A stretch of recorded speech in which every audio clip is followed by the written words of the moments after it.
கிருஷ்ணகிரி அருகே உள்ள கோட்டக்கொல்லை கிராமத்தில் 5ஆம் ஆண்டு எருதுவிடும் விழாவில் 250 காளைகள் பங்கேற்பு. சீறிப்பாய்ந்த காளைகளை ஆயிரக்கணக்கான கிராம மக்கள் கண்டு மகிழ்ந்தனர். கிருஷ்ணகிரி மாவட்டம் கம்பம்பள்ளி ஊராட்சி கோட்டக்கொல்லை கிராமத்தில் செல்லியம்மன் திருவிழாவை முன்னிட்டு 5ஆம் ஆண்டு மாபெரும் எருதுவிடும் விழா வெகு சிறப்பாக நடைபெற்றது. எருதுவிடும் விழா குழுவினர்கள் முன்னிலையில் நடைபெற்ற இந்த எருதுவிடும் விழாவில் கிருஷ்ணகிரி, சூளகிரி, திருப்பத்தூர், வேலூர், திருவண்ணாமலை, தர்மபுரி, வாணியம்பாடி, ஆம்பூர், பர்கூர், பாகலூர், கப்பல்வாடி, ஊத்தாங்கரை, ஆந்திரா மாநிலம் குப்பம் போன்ற பல்வேறு இடங்களில் இருந்து 250 எருதுகள் பங்கேற்றன.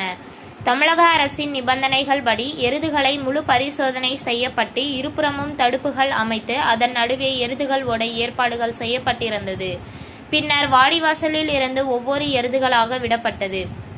இதில் 120 மீட்டர் தூரத்தினை விரைவாக கடந்த எருதுகளின் உரிமையாளர்களுக்கு முதல் பரிசாக 1,11,222, இரண்டாம் பரிசாக 81,000, மூன்றாம் பரிசாக 63,000, நான்காம் பரிசாக 54,000 வழங்கப்பட்டது. இது மட்டுமல்லாமல் பல்வேறு பரிசுகள் வழங்கப்படுகிறது. இந்த எருதுவிடும் விழாவை மாவட்டத்தின் பல்வேறு பகுதிகளில் இருந்து ஆயிரக்கணக்கான மக்கள் ஆர்வத்துடன் கலந்து கொண்டு கண்டுகளித்தனர்.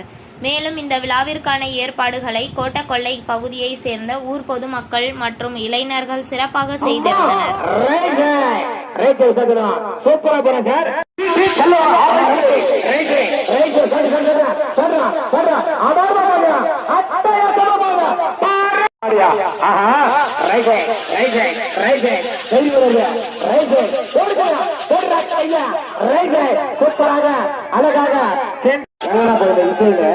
இசையும் இல்ல, புயலும் இல்லைன்னா நான் கொஞ்சம் வேகமா